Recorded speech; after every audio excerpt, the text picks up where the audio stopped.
por supuesto, la impugnación, y hasta ahora la oposición no ha dicho que dejan ese asunto de ese tamaño. Sí, Tú tienes mucho que decir, por supuesto. Claro, claro, pero es que lo que yo tenía que decir ya yo lo he dicho, ¿no? Yo lo he dicho reiteradamente.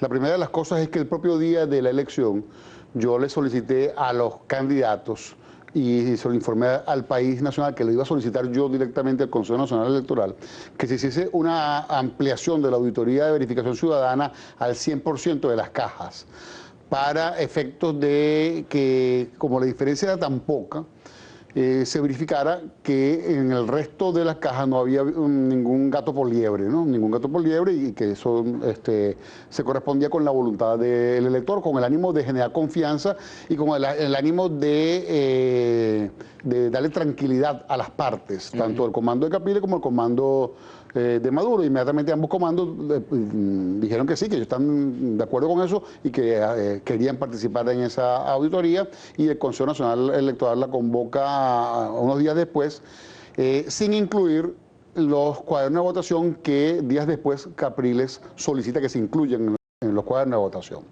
Este dato es muy importante. Cuando yo dije eso, Vladimir, yo dije sin dudar de los resultados que arrojaba el sistema automatizado de votación.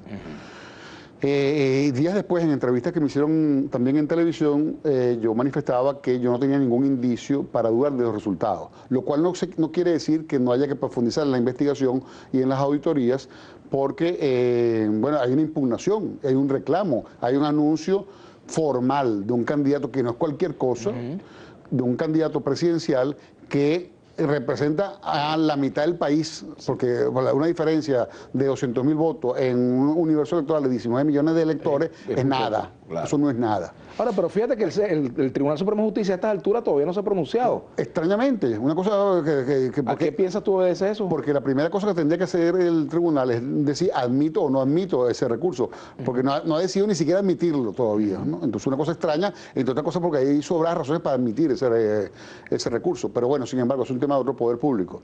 Sin embargo, si no lo va a admitir, bueno, que se lo diga al país. La elección no se ha cerrado, esa elección no se ha cerrado. ¿Por qué no se ha cerrado?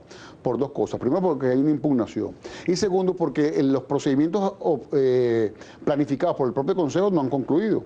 De hecho, esta semana... ¿Cuánto falta para que concluyan? Esta semana arranca la auditoría de duplicidad. Esa auditoría es muy importante, porque es una auditoría... Ahí sí va a participar la oposición en esa, ¿no? Entiendo. No, yo no lo sé, no lo sé.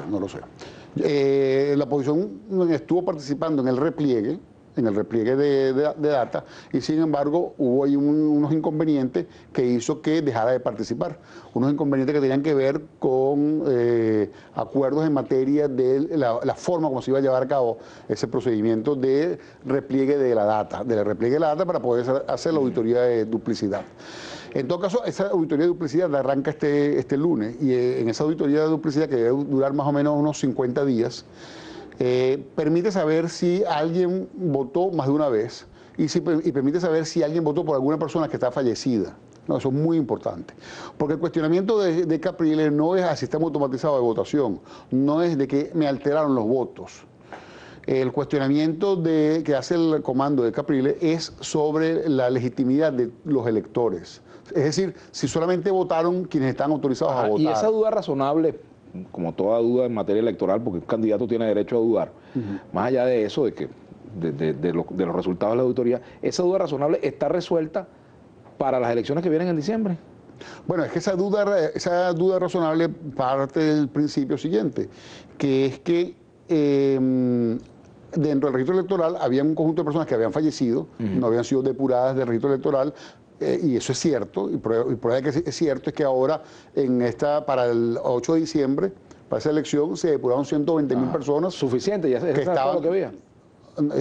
No te sé decir si es todo lo que había por la razón siguiente, porque es que el registro electoral es dinámico y porque las personas mueren acá constantemente, pues, entonces es una cosa que siempre va rezagada.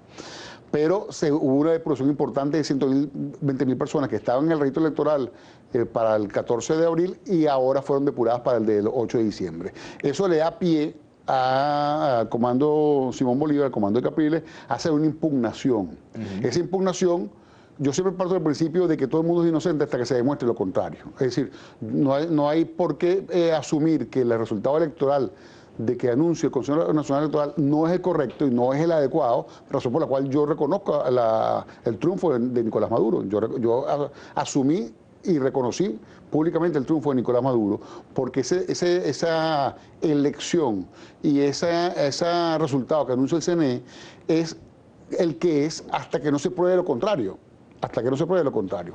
Y el proceso de probar lo contrario es lo que pide la oposición ante el Tribunal Supremo de Justicia. La oposición que dice, bueno, yo dudo de ese resultado, tengo indicios, según ellos, de que ahí hay cosas que deben ser aclaradas y presenta una impugnación ante el Tribunal Supremo de Justicia. Para tranquilidad de los venezolanos y para fortalecimiento del sistema democrático venezolano, lo adecuado, lo correcto, lo sensato sería, bueno, está bien, vamos a admitirlo, y quienes dicen que tienen pruebas, que las traigan, y quienes dicen que eso es puro cuento, que también que lo digan, y bueno, y frente al país vamos a discutir esto, y vamos a debatir esto, y que traigan cada quien sus cosas. Eso es lo que sería adecuado e ideal que hiciera el Tribunal Supremo de Justicia, pero bueno, eso es un poder público autónomo, claro, que tiene facultad de decidir lo que quiera decir. Y yo te preguntaba también sobre las condiciones para las elecciones del mes de diciembre. Si algunas de esas inquietudes de la oposición van a estar resueltas, si se puede, en el caso de quienes dudaron del proceso del mes de abril, tienen razones para confiar en el que viene ahora en el mes de diciembre, ¿no? Bueno, como te decía, hubo un proceso de depuración importante. Sí, pero más allá de eso, hay otras cosas voy a las cuales dudar. Sí, voy a eso. Hubo un proceso de depuración importante de fallecidos del registro electoral, también de homónimos del registro electoral, hubo un proceso importante de depuración, pero hay tareas pendientes, Vladimir, hay tareas pendientes. Por ejemplo, yo anuncié antes de la elección del 14, en entrevistas que me hicieron, que la campaña electoral en Venezuela era profundamente antidemocrática, como efectivamente fue. ¿Por qué? Porque competía un candidato que solamente podía poner 4 minutos al aire en televisión contra un candidato que ponía sus 4 minutos al aire, más las cadenas, más toda la publicidad gubernamental, de manera prácticamente ilimitada. Entonces el desbalance que había comunicacional, informativo y publicitario era monstruoso. Y sin embargo, bueno, fueron a la elección. Ese desbalance hay que corregirlo para esta elección, porque si no, estamos otra vez frente a una campaña que no es lo que se puede considerar pulcramente democrática. ¿Y eso implica cambiar las normas? ¿Implica cambiar la ley electoral? No, eso lo que implica es que nosotros en el Consejo asumamos simplemente que la publicidad gubernamental en épocas electorales es parte de la campaña electoral, como pasa en todas partes del mundo, que se asume que la publicidad electoral, cuando un gobierno promueve su obra de gobierno, lo que está diciendo es voten por mí. Claro. Entonces no se puede dar ese caso de que el gobierno diga voten por mí, mi obra de gobierno es una maravilla y quien la critica solamente tenga 3 minutos, mientras que el gobierno tiene todo el tiempo del mundo, por un lado. Pero por el otro, hay temas como el tema de los puntos rojos. ¿No? Esos puntos rojos son puntos de actividad partidista que deben ser suspendidos de manera absoluta. Cuando digo el punto rojo, porque es lo relevante. Claro. Pero es que no puede ser ni azul, ni amarillo, ni verde, ni blanco, de ningún partido. Esos puntos hay que suspenderlos durante el día de la elección, porque son utilizados para control de los electores, para saber quién ha votado y quién no. De hecho, Maduro, y de hecho, Diosdado Cabello, que lo tuviste aquí el día de ayer, han dicho públicamente que saben quién votó, no por quién votaron o no, pero quién votó y quién no, a través de esos puntos rojos. ¿Qué quieren decir ellos? Están diciendo claramente que son puntos de control de los electores, lo cual genera una actuación coercitiva sobre el ánimo del elector. Vicente Díaz, rector del Consejo Nacional Electoral, ya vamos a seguir conversando con él, y te voy a dejar una pregunta al aire.